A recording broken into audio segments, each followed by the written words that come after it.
चतुर्थी व्रत की पौराणिक कथा के अनुसार एक बार भगवान शिव तथा माता पार्वती नर्मदा नदी के किनारे बैठे थे। वहाँ माता पार्वती ने भगवान शिव से समय व्यतीत करने के लिए चौपड़ खेलने को कहा। शिव चौपड़ खेलने के लिए तैयार हो गए, परंतु इस खेल में हार जीत का फैसला कौन करेगा, यह प्रश्न उनके समक्ष उठा तो भगवान शिव ने कुछ तिनके एकत्रित कर उसका एक पुतला बनाकर उसकी प्राण प्रतिष्ठा कर दी और पुतले से कहा, बेटा, हम चौपड़ खेलना चाहता हूँ, परंतु हमारी हार जीत का फैसला करने वाला कोई नहीं है, इसलिए तुम बताना कि हम दोनों में से कौन हारा और कौन जीता। उसके बाद भगवान शिव और माता पार्वती का चौपड़ खेलना शुरू हो गया। यह खेल 3 बार खेला गया और संयोग से तीनों बार माता पार्वती ही जीत गई। खेल समाप्त होने के बाद बालक से हार जीत का फैसला करने के लिए कहा गया तो उस बालक ने महादेव को विजयी बताया।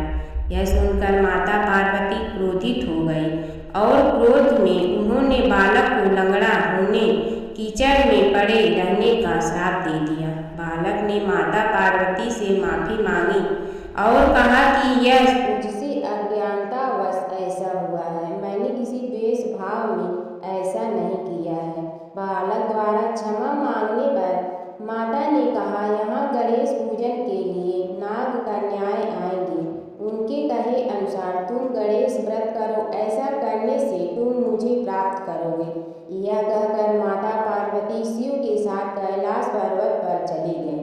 1 वर्ष के बाद उस स्थान पर नाग कन्याएं आईं। तब नाग कन्याओं से श्री गणेश के व्रत की विधि मालूम करने पर उस बालक ने 21 दिन लगातार गणेश जी का व्रत किया।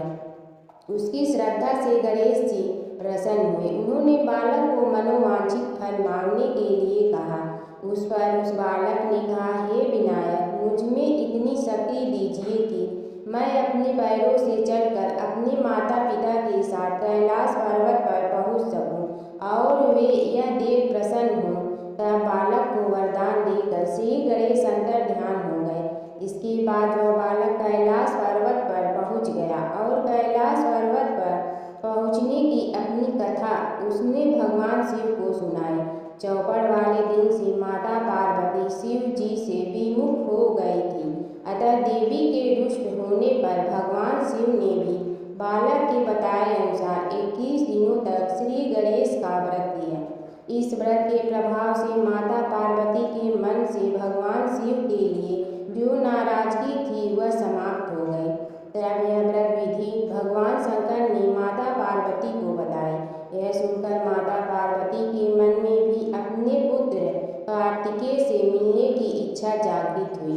तब माता पार्वती ने भी 21 दिन तक श्री गणेश का व्रत किया तथा दुर्वा फूल और लड्डुओं से गणेश जी का पूजन अर्चन किया। व्रत के 21वें दिन कार्तिकेय स्वयं माता पार्वती जी से आ मिले। उस दिन से श्री गणेश चतुर्थी का यह व्रत समस्त मनोकामनाओं की पूर्ति करने वाला व्रत माना जाता है। इस व्रत को करने से मनुष्य के सारे कष्ट दूर होकर मनुष्य को समस्त दुख सुख सुविधाएं प्राप्त होती हैं। पौराणिक कथा के अनुसार एक बार माता पार्वती ने अपने शरीर पर लगी हल्दी उतार कर एक बालक का पुतला बनाया और दिव्य शक्तियों से उसमें प्राण डाल दिए। माता पार्वती ने उस बालक का नाम विनायक रखा। इसके बाद माता पार्वती जब स्नान के लिए जाने लगी तो उन्होंने विनायक से कहा कि तुम द्वार पर बैठो और किसी को अंदर मत आने देना। भगवान गणेश ने माता की आज्ञा का पालन करते हुए किसी को अंदर नहीं जाने दिया। भगवान शिव को भी गणेश जी ने माँ पार्वती के कहने पर बाहर ही रोक दिया, जिससे भगवान शिव क्रोधित हो गए। भोलेनाथ को यह नहीं पता था कि गणेश जी कौन हैं और उन्होंने अपने त्रिशूल से उनका सिर धड़ से अलग कर दिया। यह देखकर माँ पार्वती रोने लगती हैं और बहुत क्रोधित हो जाती हैं। माँ पार्वती भगवान शिव को गणेश जी को फिर से जीवित करने को कहती हैं। भगवान शिव अपने गण जाओ और उत्तर दिशा में जो सबसे पहले सिर दिखे उसे लेकर आओ। जब शिवगढ़ सिर लेने जाते हैं तो उन्हें उत्तर दिशा में सबसे पहले इंद्र का हाथी ऐरावत मिलता है और वो उसका सिर ले जाते हैं। इसके बाद भगवान शिव अपने पुत्र गणेश जी को हाथी का सिर लगाकर जीवित कर देते हैं। एक सेठ सेठानी थे, उनके एक बेटा और एक बहू थे। बहू सबको भोजन करा के फिर स्वयं भोजन करती। एक दिन पड़ोसन ऐसी थी कि जो रोज पूछती कि बहू आज क्या बनाया खाया। बहू कहती ठंडो बासी। एक दिन उसके पति ने ऐसा सुनकर विचार किया कि आज तो पकवान बनाए जाए, फिर देखे कि मेरी पत्नी क्या कहती है। उसने तरह तरह के पकवान बनवाए और घर के सभी लोगों ने एक साथ बैठकर भोजन किया।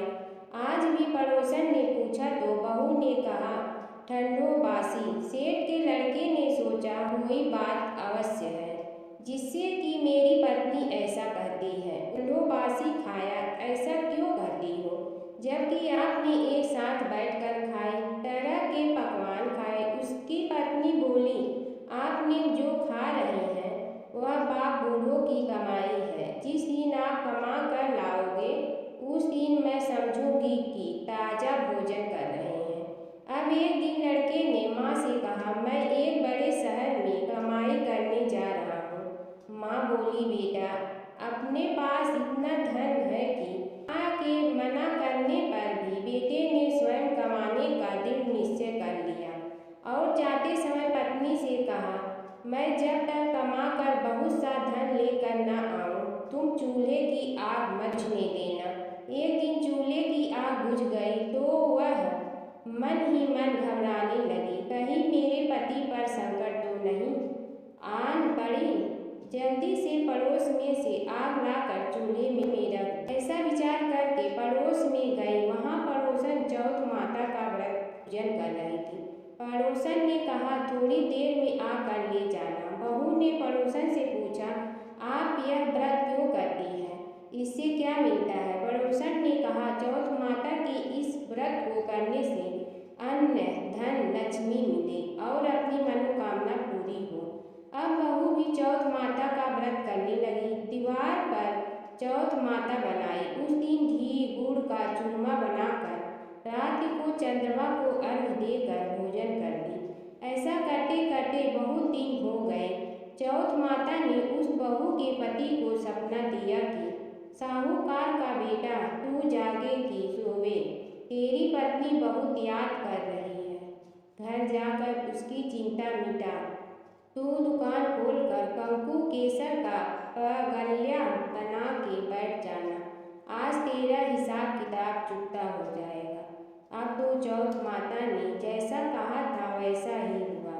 उसने घर जाने की तैयारी की और गाड़ी भर के धन दौलत ले जाकर रास्ते में एक बड़ा सा काला नाग फन फैलाए बैठ गया और कहने लगा आज तो मैं तुझे डसूंगा छोड़ूंगा नहीं, आज तेरी आय पूरी हो गई है। सेठ ने लड़के से कहा आज चौथ माता ने मुझे सपना दिया है, मैं पत्नी से मिलने घर जा रहा हूँ। वहाँ मेरी पत्नी बहुत चिंता कर रही है, मैं उससे मिलकर जरूर आऊँगा, तब तुम मुझे डस लेना। नाग ने कहा तुम शपथ पूर्वक कह कर जाओ तो मैं तुम्हें जाने दूंगा, परंतु लौट कर नहीं आए तो तुम्हारे घर आकर मैं तुम्हें डस लूंगा। इस प्रकार सर्प को वचन देकर वह अपने घर पहुंचा। वहाँ सभी से हंसी खुशी से मिला और भोजन करने उदास होकर बैठ गया।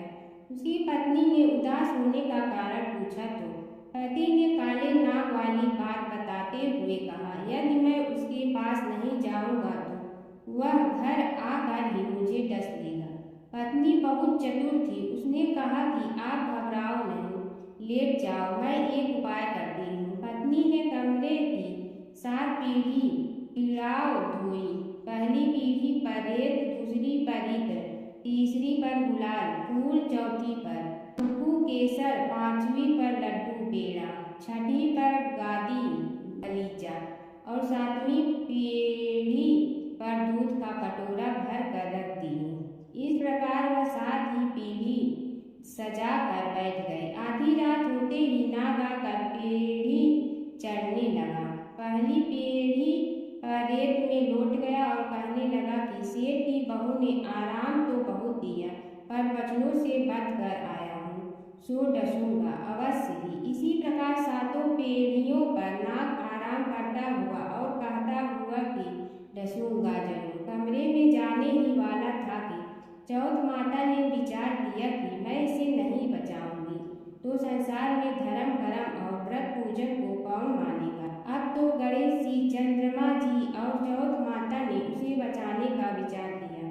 चंद्रमा जी ने उजाला किया, चौथ माता ढाल बनी और गणेश जी ने तलवार लेकर नाग को मार दिया और ढाल से ढक दिया। अब बहू भी थकी हारी सो गई। दिन उगा तो लोग बेटे से मिलने आए, परंतु बेटा बहू तो उठे ही नहीं थे। बहुत देर हो गई तो माँ उन्हें उठाने गई। माँ ने सातों पीढ़ियों पर जो कुछ देखा तो बहुत घबराई और बेटा बहू को आवाज लगाई। बेटा बहू उठे तो देखा कि एक ढाल तलवार वहाँ पड़ी है। अब ढाल उठाई तो वही काला नाग मरा हुआ था। बेटा बहू ने सोचा कि आज तो धर्म कर्म ही आड़े आए, जो भगवान गणेश जी और चौथ माता ने अपनी रक्षा की। ये चौथ माता, आपने जैसी सेठ के बेटे बहू की रक्षा की, वैसे सबकी रक्षा करना। बोलो चौथ माता की जय। गणेश जी की कहानी। पौराणिक कथा के अनुसार एक समय की बात है। गणेश जी अपने दोनों हाथों में 2 कटोरी लेकर पृथ्वी पर भ्रमण कर रहे थे। एक कटोरी में दूध था तो वहीं दूसरी कटोरी में कच्चे चावल थे। दोनों कटोरियां काफी छोटी थी, लिहाजा दूध और चावल बहुत ही कम थे। गणेश जी ने पृथ्वी पर कई लोगों से खीर बनाने का आग्रह किया, लेकिन सभी ने मना कर दिया, क्योंकि जरा सी मुट्ठी चावल और थोड़े से दूध से खीर बनना संभव नहीं था। तभी श्री गणेश एक बुढ़िया के दरवाजे पर पहुंचे। बूढ़ी अम्मा खीर बनाने के लिए मान गई। तब गणेश जी ने बूढ़ी अम्मा से 2 बोर लाने को कहा। अम्मा ने कारण पूछा तो गणेश जी ने कहा कि इन दोनों कटोरी में मौजूद दूध और चावल को बोर में खाली करना है, ताकि बोरा भर कर खीर बन सके, जिससे पूरा गांव इस खीर का सेवन कर सके। बूढ़ी अम्मा ये बात सुनकर चौंक गई और बोली कि यह तो संभव ही नहीं है कि जरा से दूध और चावल से बोरा भर जाए। लेकिन फिर गणेश जी के कहने पर वह 2 बोरे ले आई और उन चावल और दूध को उन बोरों में डाल दिया। इसके बाद बोरे चावल और दूध से भर गए, जिसे देख बुढ़िया हैरान रह गई। इसके बाद उन्होंने खीर बनाना शुरू किया। बूढ़ी अम्मा खीर बनाकर गांव वालों को बुलाने के लिए जाने लगी और गणेश जी से बोली कि आप स्नान कर लीजिए, मैं आपको भोग लगाकर ही गांव में खीर बांटूंगी। इसके बाद गणेश जी स्नान के लिए चले गए और दूसरी तरफ बूढ़ी अम्मा गांव वालों को बुलाने के लिए चली गई कि तभी बुढ़िया की बहू आई। बूढ़ी अम्मा की बहू गर्भवती थी, इसलिए खीर देखकर उसका मन ललच गया और उसने सबसे पहले खीर खा ली। के बाद जब गणेश जी स्नान करके आए तब तक अम्मा भी अपने घर आ चुकी थी और उन्होंने जैसे ही गणेश जी को भोग लगाने के लिए खीर निकाला, तब गणेश जी ने भोग लगाने से मना कर दिया। अम्मा ने कारण पूछा, तब उन्होंने बताया कि माई खीर का भोग तो पहले ही लग गया है। गणेश जी ने कहा, ये खीर किसी और ने नहीं बल्कि तुम्हारी बहू ने ही खाई है। यह जान अम्मा को बहुत दुख हुआ और बहू को उदास मन से देखने लगी। तब श्री गणेश ने बुढ़िया को समझाया कि खीर नवजात बालक ने खाई है। गर्भवती माँ द्वारा खीर खा लेने से भोग गणेश जी को ही लगा है, क्योंकि गर्भ में पल रहा बालक सबसे शुद्ध और पवित्र माने जाते हैं। इसके बाद बुढ़िया ने गांव के सभी लोगों को खीर खिलाई, साथ ही गणेश जी ने भी खीर खाई। कहते हैं जिस दिन यह घटना हुई उस दिन चौथ थी। यही वजह है कि चौथ के दिन सुनी जाती है। गणेश चौथ व्रत कथा के अनुसार एक समय रावण ने स्वर्ग के सभी देवताओं को जीत लिया। वह संध्या करते हुए बाली को पीछे से जाकर पकड़ लिया। वानर राज बाली रावण को अपनी बगल काख में दबाकर किष्किंधा नगरी ले आए और अपने पुत्र अंगद को खेलने के लिए खिलौने दे दिया। अंगद रावण को खिलौने समझकर रस्सी से बांधकर इधर उधर घुमाते थे। इससे रावण को बहुत कष्ट और दुख होता है। एक दिन रावण ने दुखी मन से अपने पितामह पुलस्त्य जी को याद किया। रावण की यह दशा देखकर पुलस्त्य जी ने विचारा कि रावण की यह दशा क्यों हुई। उन्होंने मन ही मन सोचा, अभिमान हो जाने पर देव, मनुष्य व असुर सभी की यही गति होती है। पुलस्त्य ऋषि ने रावण से पूछा कि तुमने मुझे क्यों याद किया। रावण बोला, पितामह मैं बहुत दुखी हूँ। ये नगरवासी मुझे धिक्कारते हैं और अब ही आप मेरी रक्षा करें। रावण की बात सुनकर पुलस्त्य जी बोले, रावण तुम डरो नहीं, तुम इस बंधन से जल्द ही मुक्त हो जाओगे। तुम विघ्न विनाशक श्री गणेश जी का व्रत करो। पूर्व काल में वृत्रासुर की हत्या से छुटकारा पाने के लिए इंद्रदेव ने भी इस व्रत को किया था, इसीलिए तुम भी इस व्रत को करो। तब पिता की आज्ञा अनुसार रावण ने भक्ति पूर्वक इस व्रत को किया और बंधन रहित हो अपने राज्य को पुनः प्राप्त किया। मान्यता अनुसार जो पर इस व्रत को श्रद्धा पूर्वक करता है उसे सफलता अवश्य प्राप्त होती है। दूसरी कथा, एक बुढ़िया थी, वह बहुत ही गरीब और दृष्टिहीन थी। उसके एक बेटा और बहू थे। वह बुढ़िया सदैव गणेश जी की पूजा किया करती थी। एक दिन गणेश जी प्रकट होकर उस बुढ़िया से बोले, बुढ़िया माँ तू जो चाहे सो मांग ले। बुढ़िया बोली, मुझसे तो मांगना नहीं आता, कैसे और क्या मांगूं। तब गणेश जी बोले, अपने बहू बेटे से पूछकर मांग ले। तब बुढ़िया ने अपने बेटे से कहा, गणेश जी कहते हैं तू कुछ मांग ले, बता मैं क्या मांगूं।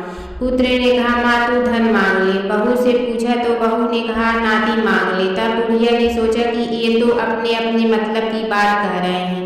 अतः उस बुढ़िया ने पड़ोसियों से पूछा तो उन्होंने कहा, बुढ़िया तू तो थोड़े दिन जिएगी, क्यों तू धन मांगे और क्यों नाती मांगे। तू तो अपनी आंखों की रोशनी मांग ले, जिससे तेरी जिंदगी आराम से कट जाए।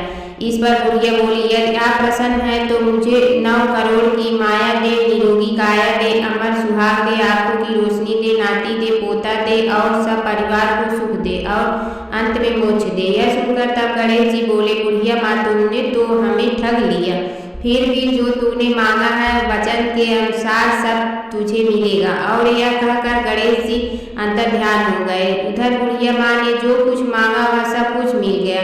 हे गणेश जी महाराज, जैसे तुमने उस बुढ़िया माँ को सब कुछ दिया वैसे ही सबको देना। एक बार भगवान गणेश बाल रूप में चुटकी भर चावल और चम्मच में दूध लेकर पृथ्वी लोक में निकले। वे सबको अपनी खीर बनाने को कहे जा रहे थे, लेकिन सबने उनकी बात पर ध्यान नहीं दिया। इसी दौरान एक गरीब बुढ़िया उनकी खीर बनाने के लिए तैयार हो गई और उसने चूल्हे पर एक भिगोना रख दिया।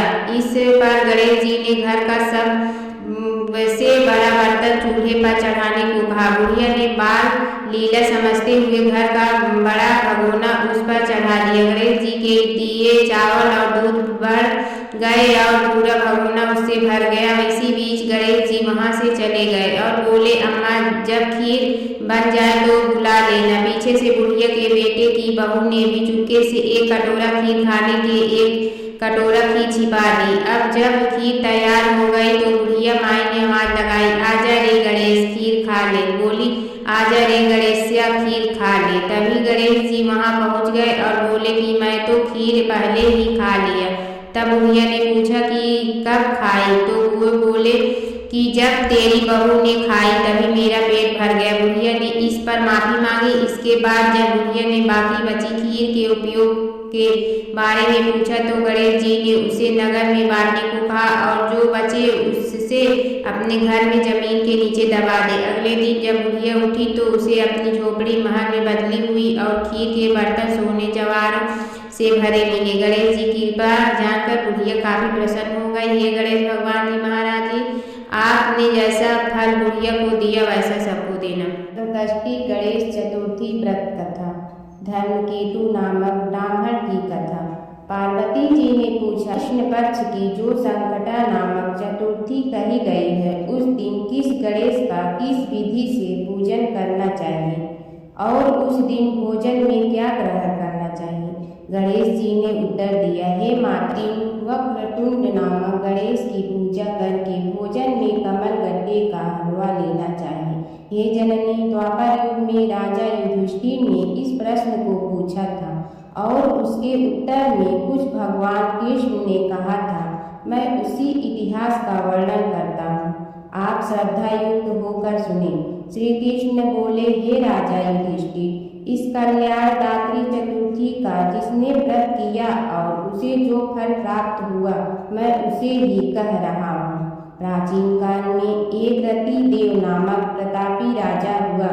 जिस प्रकार आग तीव्र समूहों को जला डालती है, उसी प्रकार वे अपने शत्रुओं के विनाशक थे। उनकी मित्रता यम, कुबेर, इंद्रादि देवों से थी। उन्हीं के राज्य में धर्मकेतु नामक एक श्रेष्ठ ब्राह्मण रहते थे। उनके दो स्त्रियां थीं, एक का नाम सुशीला और दूसरी का नाम चंचला था। सुशीला नित्य ही कोई न कोई व्रत किया करती थी, फलतः उसने अपने शरीर को दुर्बल बना डाला था। इसके विपरीत चंचला कभी भी कोई व्रत उपवास आदि न करके भरपेट भोजन करती थी। इधर सुशीला को सुंदर लक्षणों वाली एक कन्या हुई और उधर चंचला को पुत्र रत्न की प्राप्ति हुई। यह देखकर चंचला बारंबार सुशीला को ताना देने लगी, अरे सुशीला, तूने इतना व्रत उपवास करके शरीर को जर्जर बना डाला, फिर भी एक तिरस्कार कन्या को जन्म दिया। मुझे देख, मैं कभी व्रतादि के चक्कर में न पड़कर हष्ट पुष्ट बनी हूँ और वैसे ही बालक को भी जन्म दिया हूँ। अपनी सौत का व्यंग बाण सुशीला के हृदय में चुभने लगा। वह पतिव्रता विधिवत गणेश जी की उपासना करने लगी।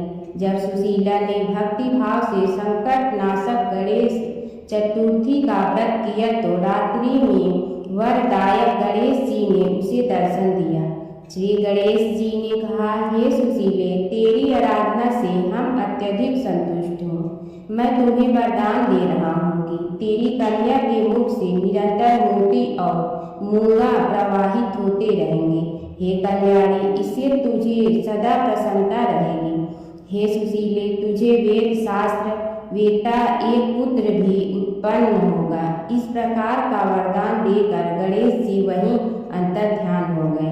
वरदान प्राप्ति के फलस्वरूप उस कन्या के मुंह से सदैव मोती और मूंगा झड़ने लगा। कुछ दिनों के बाद सुशीला को एक पुत्र उत्पन्न हुआ। तदंतर धर्मकेतु का स्वर्गवास हो गया। उसकी मृत्यु के अंतर चंचला घर का सारा धन लेकर दूसरे घर में जाकर रहने लगी, परंतु सुशीला पति गृह में रहकर भी पुत्र और पुत्री का पालन पोषण करने लगी। उस कन्या के मुंह से मोती मूंगा गिरने के फलस्वरूप सुशीला के पास अल्प समय में ही बहुत सा धन एकत्रित हो गया। इस कारण चंचला उसे ईर्ष्या करने लगी। एक दिन हत्या करने के उद्देश्य से चंचला ने सुशीला की कन्या को कुएं में ढकेल दिया। उस कुएं में गणेश जी ने उसकी रक्षा की और वह बालिका सकुशल अपनी माता के पास लौट आई। उस बालिका की जीवित देखकर चंचला का मन उद्विग्न हो उठा। वह सोचने लगी कि जिसकी रक्षा ईश्वर करता है उसे कौन मार सकता है। इधर सुशीला अपनी पुत्री को पुनः प्राप्त कर प्रसन्न हो गई। पुत्री को छाती से लगाकर उसने कहा, श्री गणेश जी ने तुझे पुनः जीवन दिया है। अनाथों के नाथ गणेश जी ही हैं।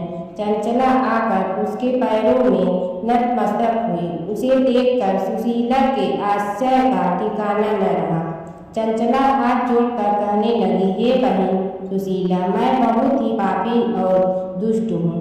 आप मेरे अपराधों को क्षमा कीजिए। आप दयावती हैं। आपने दोनों कुलों का उद्धार कर दिया। जिसका रक्षक देवता होता है उसका मानव क्या बिगाड़ सकता। जो लोग संतों एवं सत्पुरुषों का दोष देखते हैं वे अपनी करनी से स्वयं नाश हो प्राप्त होते हैं। इसके बाद चंचला ने भी उस कष्ट निवारक पुण्यदायक संकट नाशक गणेश जी के व्रत को किया। श्री गणेश जी के अनुग्रह से परस्पर उन दोनों में प्रेम भाव स्थापित हो गया। जिस पर गणेश जी की कृपा होती है उसके शत्रु भी मित्र बन जाते हैं। सुशीला के द्वारा संकट नामक गणेश चतुर्थी व्रत किए जाने के कारण ही उसकी सौत चंचला का हृदय परिवर्तन हो गया। श्री गणेश जी कहते हैं कि हे देवी, पूर्व काल का पूरा वृत्तांत आपको सुना दिया। इस लोक में इससे श्रेष्ठ विघ्न विनाशक कोई दूसरा व्रत नहीं है। श्री कृष्ण जी कहते हैं कि हे धर्मराज, आप भी विधि पूर्वक गणेश जी का व्रत कीजिए। इसके करने से आपके शत्रुओं का नाश होगा तथा अष्ट सिद्धियों और नौ निधियों आपके सामने करबद्ध होकर खड़ी रहेंगी। हे धर्मपरायण युधिष्ठिर, आप अपने भाइयों, धर्मपत्नी और माता के सहित इस व्रत को कीजिए। इससे थोड़े समय में ही आप अपने राज्य को प्राप्त कर लेंगे। दूसरी कथा। एक समय की बात है कि विष्णु भगवान का विवाह लक्ष्मी जी के साथ निश्चित हो गया। विवाह की तैयारी होने लगी। सभी देवताओं को निमंत्रण भेजे गए, परंतु गणेश जी को निमंत्रण नहीं दिया। कारण जो भी रहा हो, अब भगवान विष्णु की बारात जाने का समय आ गया। सभी देवता अपनी पत्नियों के साथ विवाह समारोह में आए। उन सब ने देखा कि गणेश जी कहीं दिखाई नहीं दे रहे हैं। तब वे आपस में चर्चा करने लगे कि क्या गणेश जी को कोई न्योता नहीं दिया है या स्वयं गणेश जी ही नहीं आए हैं। सभी को इस बात पर आश्चर्य होने लगा। तभी सब ने विचार किया कि विष्णु भगवान से ही इसका कारण पूछा जाए। विष्णु भगवान से पूछने पर उन्होंने कहा कि हमने गणेश जी के पिता भोलेनाथ महादेव को न्योता भेजा है। यदि गणेश जी अपने पिता के साथ आना चाहते हैं तो आ जाते। अलग से न्योता देने की कोई आवश्यकता भी नहीं थी। दूसरी बात यह है कि उनको 1.25 मन मूंग, 1.25 मन चावल, 1.25 मन घी और 1.25 मन लड्डू का भोजन दिन भर में चाहिए। यदि गणेश जी नहीं आएंगे तो कोई बात नहीं। दूसरे के घर जाकर इतना सारा खाना पीना अच्छा भी नहीं लगता। इतनी वार्ता कर ही रहे थे कि किसी एक ने सुझाव दिया, यदि गणेश जी आ भी जाए तो उनके द्वारपाल बनाकर बैठा देंगे कि आप घर की याद रखना। आप तो चूहे पर बैठकर धीरे धीरे चलोगे तो बारात से बहुत पीछे रह जाओगे। यह सुझाव भी सबको पसंद आ गया तो विष्णु भगवान ने भी अपनी सहमति दे दी। होना क्या था कि इतने में गणेश जी वहां आ पहुंचे और उन्हें समझा बुझा कर घर की रखवाली करने बैठा दिया गया। बारात चल रही थी, तब नारद जी ने देखा कि गणेश जी तो दरवाजे पर ही बैठे हुए हैं। तो वे गणेश जी के पास गए और रुकने का कारण पूछा। गणेश जी कहने लगे कि विष्णु भगवान ने मेरा बहुत अपमान किया है। नारद जी ने कहने लगे कि अपनी मूसक देना को आगे भेज दे तो वह रास्ता खोद देगी, जिससे उनके वाहन धरती में धंस जाएंगे। तब आपको सम्मान पूर्वक बुलाना पड़ेगा। अब तो गणेश जी ने अपनी मूसक सेना जल्दी से आगे भेज दी और सेना ने जमीन पोली कर दी। जब बारात वहां से निकली तो रथों के पहिए धरती में धंस गए। लाख कोशिश करे परंतु पहिए नहीं निकले। सभी ने अपने अपने उपाय किए परंतु पहिए तो नहीं निकले, बल्कि जगह जगह से टूट गए। किसी की समझ में नहीं आ रहा था कि यह क्या किया जाए। तब तो नारद जी ने कहा, आप लोगों ने गणेश जी का अपमान करके अच्छा नहीं किया। यदि उन्हें मना कर लाया जाए तो आपका कार्य सिद्ध हो सकता है और यह संकट टल सकता है। शंकर भगवान ने अपने दूत नंदी को भेजा और वे गणेश जी को लेकर आए। गणेश जी का आदर सम्मान के साथ पूजन किया। तब कहीं रथ के पहिए निकले। अब रथ के पहिए निकल के परंतु टूट फूट गए तो उन्हें सुधारे गए। पास के खेत में खाती काम कर रहा था, उसे बुलाया गया। खाती अपना कार्य करने के पहले श्री गणेशाय नमः कहकर गणेश जी की वंदना मन ही मन करने लगा। देखते ही देखते खाती ने सभी पहियों को ठीक कर दिया।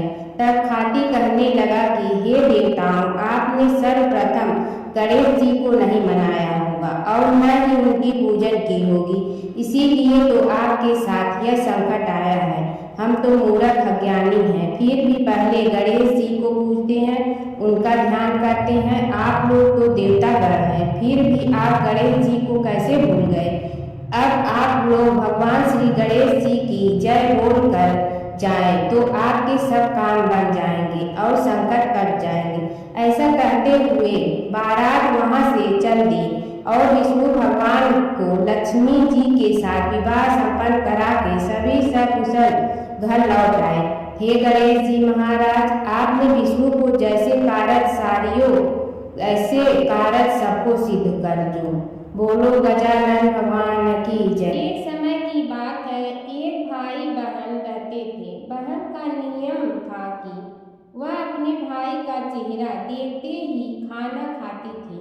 हर रोज वह सुबह उठती थी और जल्दी जल्दी सारा काम करके अपने भाई का मुंह देखने के लिए उसके घर जाती थी। एक दिन रास्ते में एक पीपल के नीचे गणेश जी की मूर्ति रखी थी। उसने भगवान के सामने हाथ जोड़कर कहा कि मेरे जैसा अमर सुहाग और मेरे जैसा अमर पीहर सबको दीजिए। यह कहकर वह आगे बढ़ जाती है।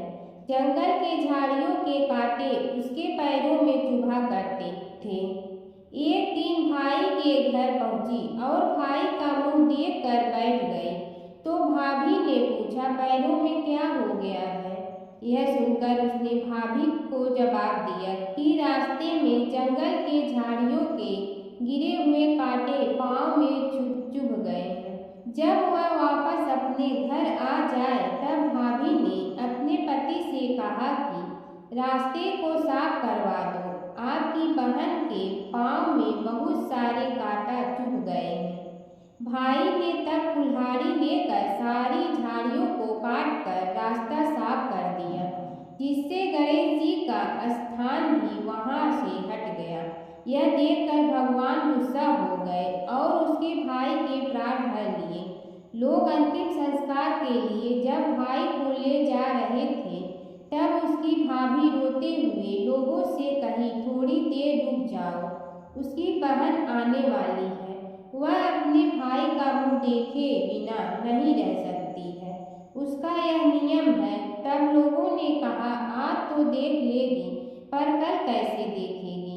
रोज दिन की तरह बहन अपने भाई का मुंह देखने के लिए जंगल में निकली। तब जंगल में उसने देखा कि सारा रास्ता साफ किया हुआ है। जब वह आगे बढ़ी तो उसने देखा कि सिद्धिविनायक को भी वहां से हटा दिया गया है।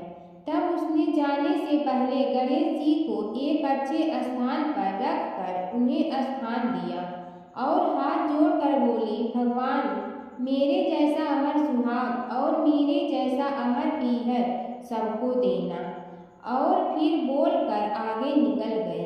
भगवान सोचने लगे, अगर इसकी नहीं सुनी तो हमें कौन मानेगा, हमें कौन पूजेगा? तब सिद्धिविनायक ने उसे आवाज दी, बेटी इस खेजड़ी की 7 पत्तियां लेकर जा और उसे कच्चे दूध में धोकर भाई के ऊपर छींटा मार देना, वह उठकर बैठ जाएगा। यह सुनकर जब पीछे मुड़ी तो वहाँ कोई नहीं था। फिर वह यह सोचने लगी कि ठीक है, जैसा सुना वैसा कर लेती हूँ। फिर वह 7 खेजड़ी की पत्तियां लेकर अपने भाई के घर पहुंची। उसने देखा वहाँ कई लोग बैठे हुए हैं। भाभी बैठी रो रही है और भाई की लाश रखी है। तब उसने पत्तियों को बताए हुए नियम के तहत भाई के ऊपर इस्तेमाल किया। तब भाई उठकर बैठ गया। भाई बोला बहन से, मुझे बहुत ही गहरी नींद आ गई थी। तब बहन बोली, यह नींद किसी दुश्मन को भी न आए, और उसने सारी बात अपने भाई को बता दी। प्राचीन काल की बात है। नैमिषारण्य क्षेत्र में ऋषि, महर्षि और साधु संतों का समाज जुड़ा था। उसमें श्री सूत जी भी विद्यमान थे।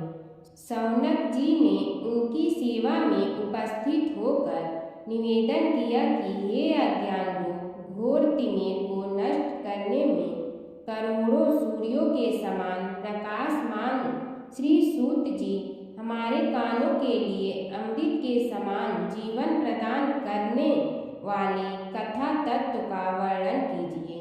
हे सूत जी, हमारे हृदयों में ज्ञान के प्रकाश की वृद्धि तथा भक्ति, वैराग्य और विवेक की उत्पत्ति जिस कथा से हो सकती हो वह हमारे प्रति कहने की कृपा कीजिए। शौनक जी की जिज्ञासा से सूत जी बड़े प्रसन्न हुए। पूरा तन इतिहासों के स्मरण से उनका शरीर पुलकायमान हो रहा था। वे कुछ देर उसी स्थिति में विराजमान रहकर कुछ विचार करते रहे और अंत में बोले, शौनक जी, इस विषय में आपके चित्त में बड़ी जिज्ञासा है। आप धन्य हैं जो सदैव ज्ञान की प्राप्ति में तत्पर रहते हुए विभिन्न पुराण कथाओं की जिज्ञासा रखते हैं। आज मैं आपको ज्ञान के परम स्रोत रूप श्री गणेश जी का जन्म कर्म रूप चरित्र सुनाऊंगा। गणेश जी से ही सभी ज्ञानों सभी विद्याओं का उद्भव हुआ है। अब आप सावधान चित्त से विराजमान हो। श्री गणेश जी के ध्यान और नमस्कार पूर्वक उनका चरित्र श्रवण करें। नमस्तस्मै गणेशाय ब्रह्मा विद्या प्रदायिनी यनागस्त्यसमः साक्षात् विघ्न सागर शोषणे। कैसे हैं वे श्री गणेश जो सभी प्रकार की ब्रह्म विद्याओं को प्रदान करने वाले अर्थात ब्रह्मा के सगुण और निर्गुण स्वरूप पर प्रकाश डालने और जीव ब्रह्मा का अभेद प्रतिपादन करने वाली विद्याओं के दाता हैं। वे विघ्नों के समुद्रों को महर्षि अगस्त्य के समान शोषण करने में समर्थ है, इसलिए उनका नाम विघ्न सागर शोषक के नाम से प्रसिद्ध है। मैं उन भगवान श्री गणेश जी को नमस्कार करता हूँ। प्रथम पूजा के अधिकारी श्री गणेश जी, यह कहकर सूत जी कुछ समय के लिए मौन हो गए और फिर बोले, शौनक जी, भगवान गणेश जी ही सर्वप्रथम पूजा प्राप्ति के अधिकारी हैं। किसी भी देवता की पूजा करो, पहले उनकी पूजा करो। शौनक जी ने निवेदन किया, हे भगवान, हे सूत, सर्वप्रथम यह बताने की कृपा कीजिए कि गणेश जी को प्रथम पूजा का अधिकार किस प्रकार प्राप्त हुआ। इस विषय में मेरी बुद्धि मोह को प्राप्त हो रही है कि सृष्टि रचयिता ब्रह्मा जी, पालन करता भगवान नारायण और संहार करता शिव जी में से किसी को प्रथम पूजा का अधिकारी क्यों नहीं माना गया। यह त्रिदेव ही तो सबसे बड़ा देवता माने जाते हैं। सूत जी ने कहा, शौनक जी, यह भी एक रहस्य ही है। देखो, अधिकार मांगने से नहीं मिलता, इसके लिए योग्यता होनी चाहिए। संसार में अनेकों देवी देवताएं पूजे जाते हैं। पहले जो जिसका इष्ट देव होता है वह उसी की पूजा किया करता है। इससे बड़े देवताओं के महत्व में कमी आने की आशंका उत्पन्न हो गई। इस कारण देवताओं में परस्पर विवाद होने लगा। वे उसका निर्णय प्राप्त करने के लिए शिव जी के पास पहुँचे और प्रणाम करके पूछने लगे, प्रभु, हम सब में प्रथम पूजा का अधिकारी कौन है। शिव जी सोचने लगे कि किसे प्रथम पूजा का अधिकारी माने। तभी उन्हें एक युक्ति सूझी। बोले, देवगण, इसका निपटारा बातों से नहीं तथ्यों से होगा। इसके लिए एक प्रतियोगिता रखनी होगी, शिव की परिक्रमा करने की प्रतियोगिता।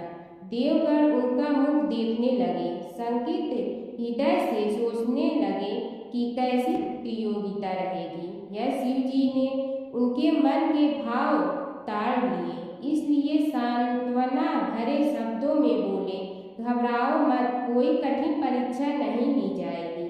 बस इतना ही कि सभी अपने अपने वाहनों पर चढ़कर संसार की परिक्रमा करो और फिर यहाँ लौट आओ। जो पहले लौटेगा वही सर्वप्रथम पूजा का अधिकारी होगा। अब क्या देर थी, सभी अपने अपने वाहन पर चढ़कर दौड़ पड़े। किसी का वाहन गजराज था तो किसी का सिंह, किसी का भैंसा तो किसी का मृग, किसी का हंस तो किसी का उल्लू, किसी का अश्व तो किसी का श्वान। अभिप्राय यह है कि वाहनों को विविधता के दर्शन उस समय जितने भले प्रकार से हो सकते थे उतने अन्य समय में नहीं। सबसे गया बीता वाहन गणेश जी का था मूषक, उससे चूहा भी कहते हैं। ऐसे वाहन के बल भरोसे इस प्रतियोगिता में सफल होना तो क्या, सम्मिलित होना भी हास्यास्पद है। गणेश जी ने सोचा, छोड़ो, क्या होगा प्रतियोगिता में भाग लेने से, हम तो यहाँ बैठे रहकर ही तमाशा देखेंगे। वे बहुत देर तक विचार करते रहे। अंत में उन्हें एक युक्ति सूझी। शिव जी स्वयं ही जगदाता है, यह संसार उन्हीं का प्रतिबिंब है, तब क्यों न इन्हीं की परिक्रमा कर ली जाए। इनकी परिक्रमा करने से ही संसार की परिक्रमा हो जाएगी। ऐसा निश्चय कर उन्होंने मूषक पर चढ़कर शिव जी की परिक्रमा की और उनके समक्ष जा पहुँचे। शिव जी ने कहा, तुमने परिक्रमा पूर्ण कर ली। उन्होंने उत्तर दिया, जी हाँ।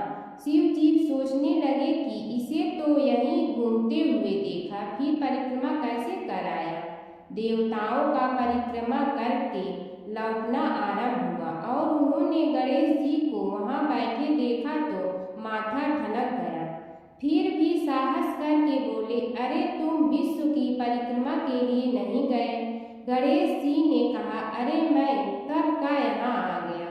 देवता बोले, तुम्हें तो कहीं भी नहीं देखा। गणेश जी ने उत्तर दिया, देखते कहाँ से, समस्त संसार शिव जी में विद्यमान है। इनकी परिक्रमा करने से ही संसार की परिक्रमा पूर्ण हो गई। सूत जी बोले, शौनक, इस प्रकार गणेश जी ने अपनी बुद्धि के बल पर ही विजय प्राप्त कर ली। उनका कथन सत्य था, इसलिए कोई विरोध करता भी तो कैसे। बस उसी दिन से गणेश जी की प्रथम पूजा होने लगी। दूसरा अध्याय, हरि अनंत हरि चरित अनंता। सूत जी बोले, हे शौनक जी, यह एक तथ्य है कि गणेश जी ही उसके पात्र हैं।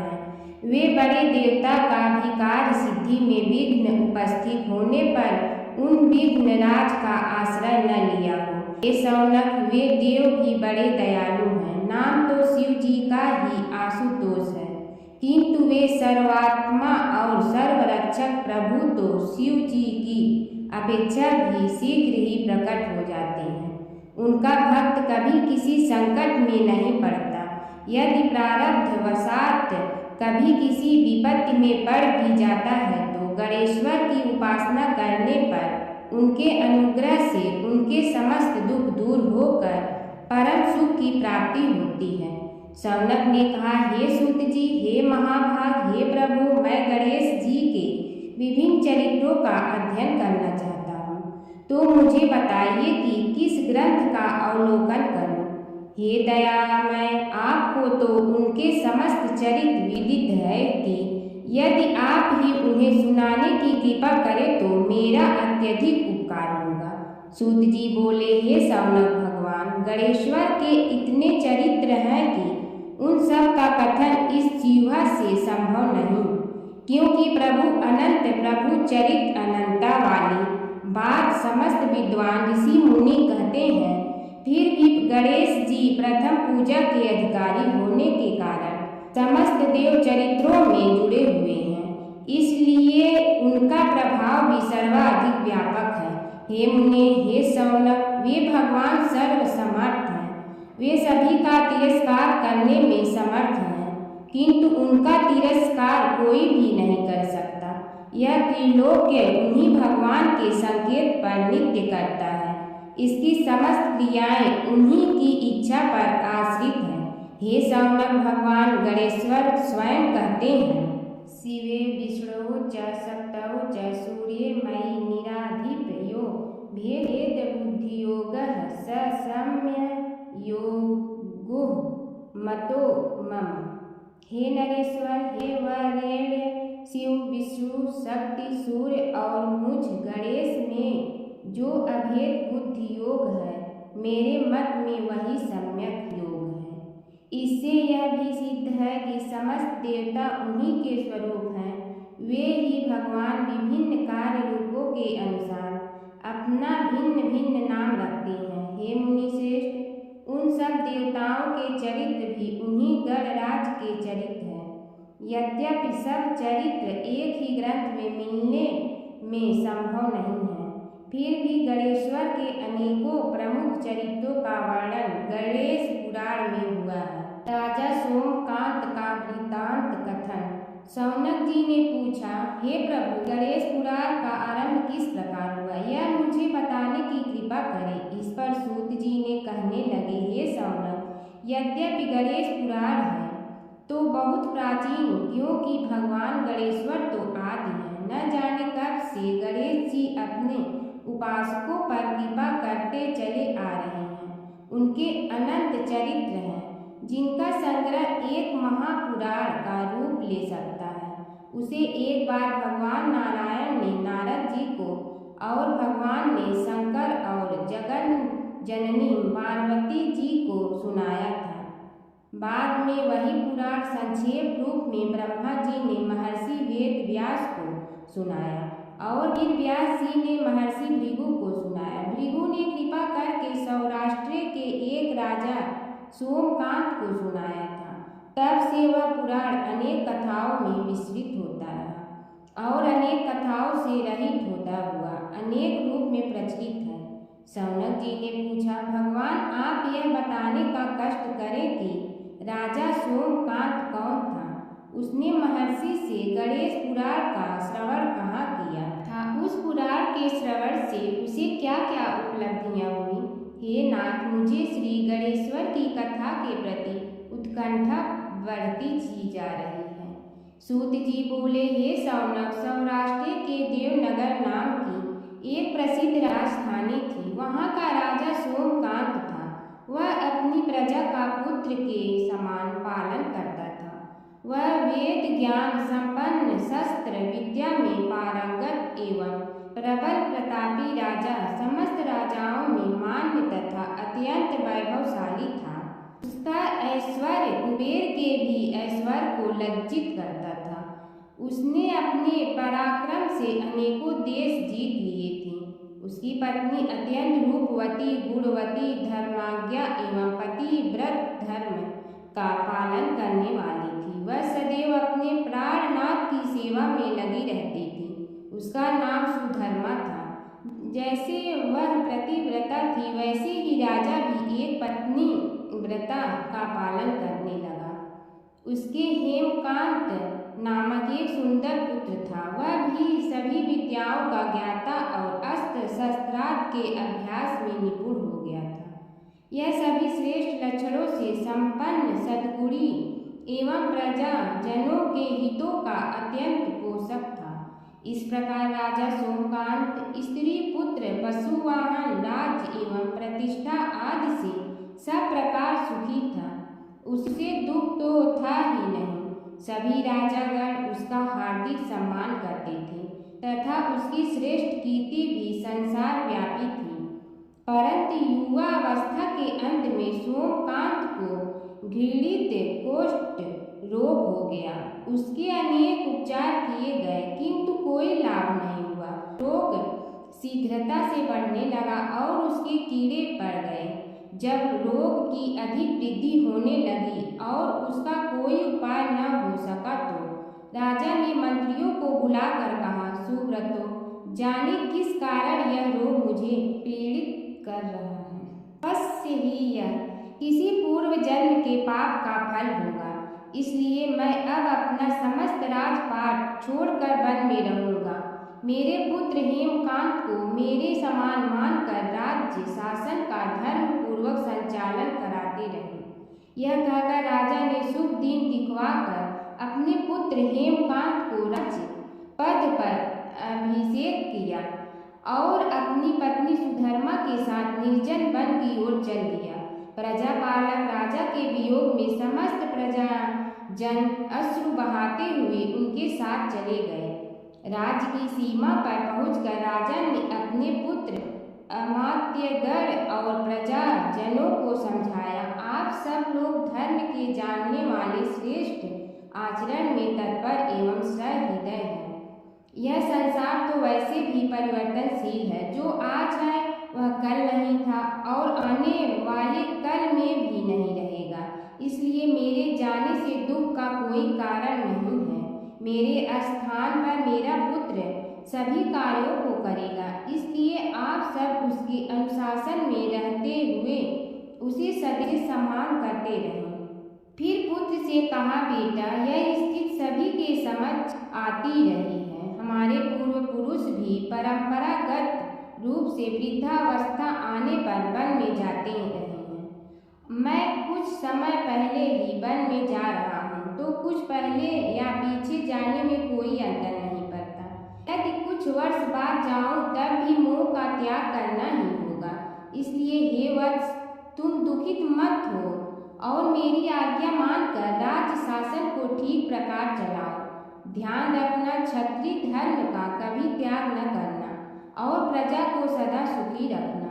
इस प्रकार राजा सोमकांत ने सभी को समझा बुझाकर वहां से वापस लौट आया और स्वयं अपनी पतिव्रता भार्या के साथ वन में प्रवेश किया। पुत्र हेमकांत के आग्रह से उसने सुबल और ज्ञान गम्य नामक 2 आत्माओं को भी साथ ले लिया। उन सब ने एक समतल एवं सुंदर स्थान देखकर वहां विश्राम किया। तभी उन्हें एक मुनि कुमार दिखाई दिया। राजा ने उससे पूछा, तुम कौन हो, कहाँ रहते हो? यदि उचित समझो तो मुझे बताओ। मुनि बालक ने कोमल वाणी में कहा, मैं महर्षि भृगु का पुत्र हूँ। मेरा नाम च्यवन है। हमारा आश्रम निकट में ही है। अब आप भी अपना परिचय दीजिए। राजा ने कहा, मुनि कुमार, आपका परिचय पाकर मुझे बड़ी प्रसन्नता हुई। मैं सौराष्ट्र के देवनगर नामक राज्य का अधिपति रहा हूँ। अब अपने पुत्र को राज्य देकर मैंने अरण्य की शरण ली है। मुझे कुष्ठ रोग अत्यंत पीड़ित किए हुए हैं। उसकी निवृत्ति का कोई उपाय करने वाला हो तो कृपा कर मुझे बताइए। मुनि कुमार ने कहा, मैं अपने पिताजी से अपना वृत्तांत कहता हूँ, फिर वे जैसा कहेंगे आपको बताऊंगा। यह कहकर मुनि बालक चला गया और कुछ देर में ही आकर बोला, राजन, मैंने आपका वृत्तांत अपने पिताजी को बताया। उनकी आज्ञा हुई है कि आप सब मेरे साथ आश्रम में चलकर उनसे भेंट करें, तभी आपके रोग के विषय में भी विचार किया जाएगा। राजा सोमकांत के पूर्व जन्म का वृत्तांत भृगु द्वारा वर्णन। राजा अपनी पत्नी और अमात्यों के सहित च्यवन के साथ साथ भृगु आश्रम में जा पहुंचा और उन्हें प्रणाम कर बोला, हे भगवान, हे महर्षि, मैं आपकी शरण हूँ। आप मुझ कुष्ठी पर कृपा कीजिए। महर्षि बोले, राजन, यह तुम्हारे किसी पूर्व जन्म कृत पाप का ही उदय हो गया है। इसका उपाय मैं विचार करके बताऊंगा। आज तो तुम सब स्नान आदि से निवृत्त होकर रात्रि विश्राम करो। महर्षि की आज्ञा अनुसार सबने स्नान भोजन आदि के उपरांत रात्रि व्यतीत की और प्रातःकाल स्नान आदि नित्य कर्मों से निवृत्त होकर महर्षि की सेवा में उपस्थित हुए। महर्षि ने कहा, राजन, मैंने तुम्हारे पूर्व जन्म का वृत्तांत जान लिया हूँ और यह भी विदित कर लिया है कि किस पाप के फल से तुम्हें इस रोग की प्राप्ति हुई है। यदि तुम चाहो तो उसे सुना दूं। राजा ने हाथ जोड़कर निवेदन किया, बड़ी कृपा होगी मुनिनाथ, मैं उसे सुनने के लिए उत्कंठित हूँ। महर्षि ने कहा, तुम पूर्व जन्म में एक धनवान वैश्य के लाडले पुत्र थे। वह वैश्य विंध्याचल के निकट कौलहार नामक ग्राम में निवास करता था। उसकी पत्नी का नाम सुलोचना था। तुम उसी वैश्य दंपत के पुत्र हुए। तुम्हारा नाम कामद था। तुम्हारा लालन पालन बड़े लाड चाव से हुआ। उन्होंने तुम्हारा विवाह एक अत्यंत सुंदरी वैश्य कन्या से कर दिया था, जिसका नाम कुटुम्बिनी था। यद्यपि तुम्हारी भार्या सुशीला थी और तुम्हें सदैव धर्म में निरत देखना चाहती थी, किंतु तुम्हारा स्वभाव वासनान होने के कारण दिन प्रतिदिन उज्जवल होता जा रहा था। किंतु माता पिता भी धार्मिक थे, इसलिए उनके सामने तुम्हारी उज्ज्वलता दबी रही। परंतु माता पिता की मृत्यु के बाद तुम निरंकुश हो गए और अपनी पत्नी की बात भी नहीं मानते थे। तुम्हें अनाचार में प्रवृत्त देखकर उसे दुख होता था, तो भी उसका कुछ बस न चलता था। तुम्हारी उन्मत्तता चरम सीमा पर थी। अपनों से भी द्वेष और क्रूरता का व्यवहार किया करते थे। हत्या आप कराते थे। तुम्हारे लिए सामान्य बात हो गई। पीड़ित व्यक्तियों ने तुम्हारे विरुद्ध राजा से पुकार की। अभियोग चला और तुम्हें राज्य की सीमा से भी बाहर चले जाने का आदेश हुआ। तब तुम घर छोड़कर किसी निर्जन वन में रहने लगे। उस समय तुम्हारा कार्य लोगों को लूटना और हत्या करना ही रह गया। एक दिन मध्याह्न काल था। गुणवर्धक नामक एक विद्वान ब्राह्मण उधर से निकला। बेचारा अपनी पत्नी को लिवाने के लिए ससुराल जा रहा था। तुमने उस ब्राह्मण युवक को पकड़कर लूट लिया। प्रतिरोध करने पर उसे मारने लगे तो वह चित्कार करने लगा, मुझे मत मार, मत मार, देख मेरा दूसरा विवाह हुआ है। मैं पत्नी को लेने के लिए जा रहा हूँ। किंतु तुम तो बस में ऐसे लीन हो रहे थे कि तुमने उसकी बात सुनकर भी नहीं सुनी। जब उसे मारने लगे तो उसने श्राप दे दिया, अरे हत्यारे, मेरी हत्या के पाप से तो सहस्त्र कल्प तक घोर नरक भोगोगे। तुमने उसकी कोई चिंता न की और सिर काट लिया। राजन, तुमने ऐसी एक नहीं बल्कि अनेक निरीह हत्याएं की थी, जिनकी गणना करना भी पाप है। इस प्रकार इस जन्म में तुमने घोर पाप कर्म किए थे।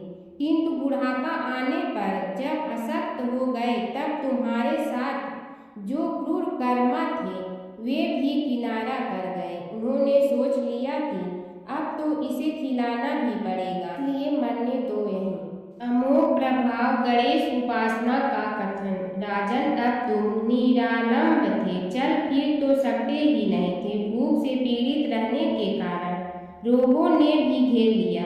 उधर से जो कोई निकलता तुम्हें घृणा की दृष्टि से देखता हुआ चला जाता। तब तुम आहार की खोज में बड़ी कठिनाई से चलते हुए एक जीर्ण शीर्ण देवालय में पहुंचा। उसमें भगवान गणेश्वर की प्रतिमा विद्यमान थी। तब न जाने किस पुण्य के उदय होने से तुम्हारे मन में गणेश जी के प्रति भक्ति भाव जागृत हुआ। तुम निराहार रहकर उनकी उपासना करने लगे। उससे तुम्हें सब कुछ मिला और रोग भी कम हुआ।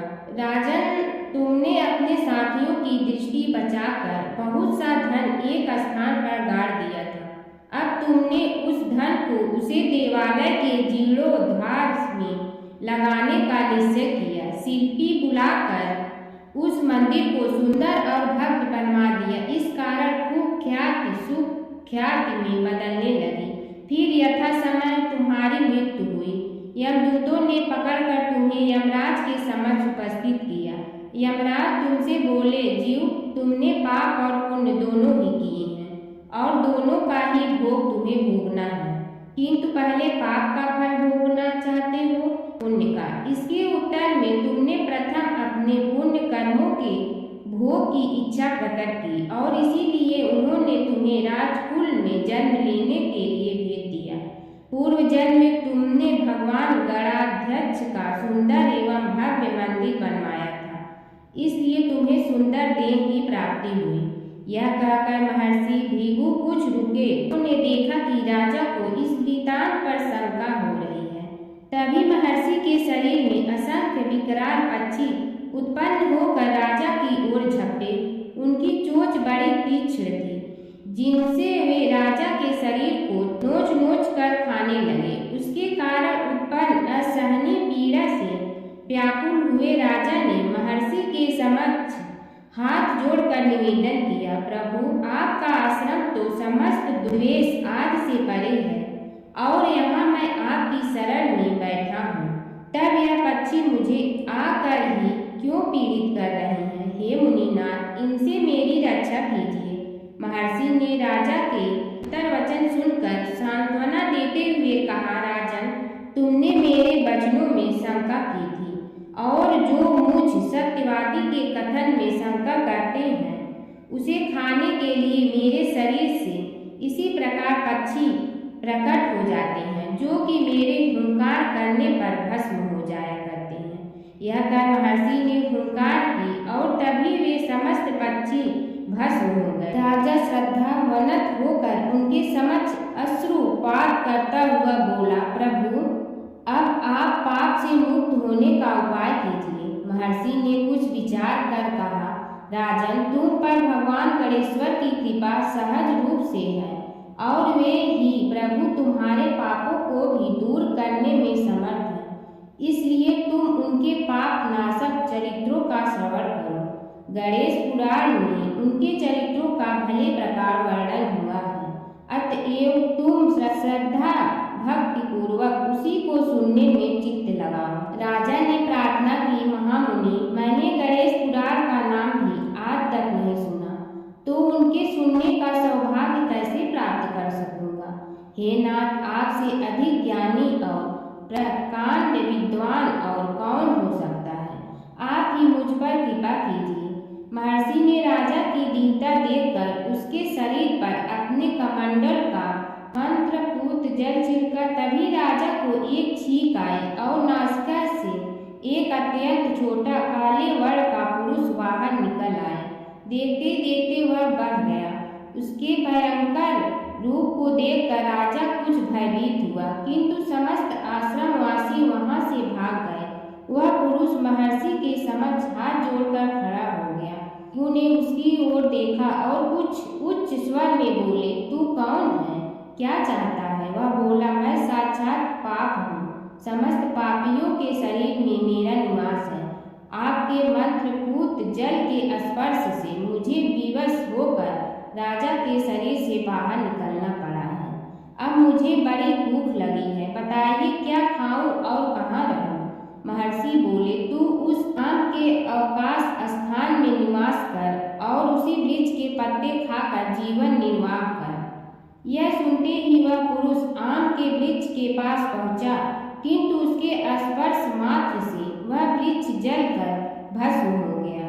फिर जब पाप पुरुष को रहने के लिए कोई स्थान दिखाई न दिया तो वह भी अंतर्हित हो गया। जय गणेश जय गणेश जय गणेश देवा।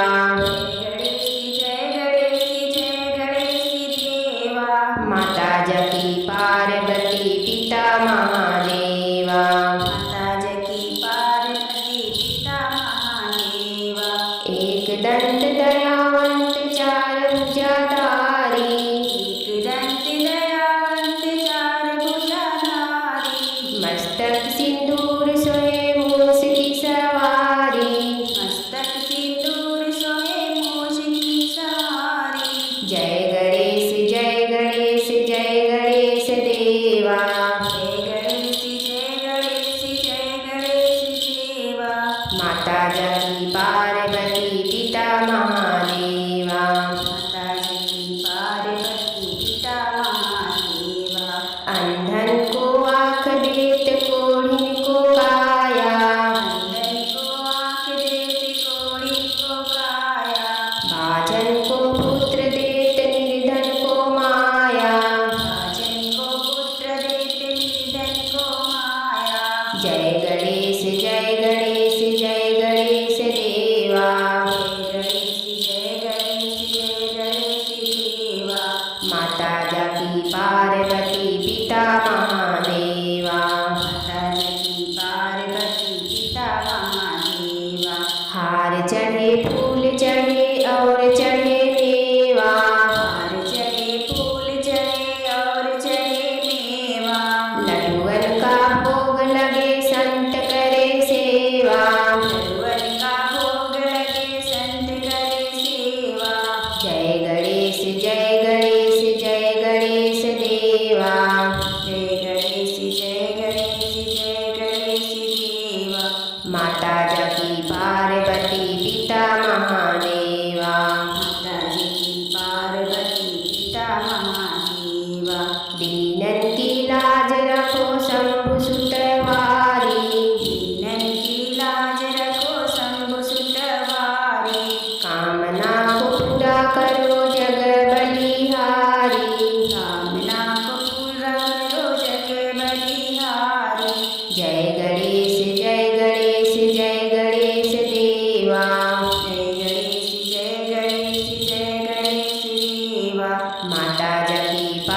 पार्वती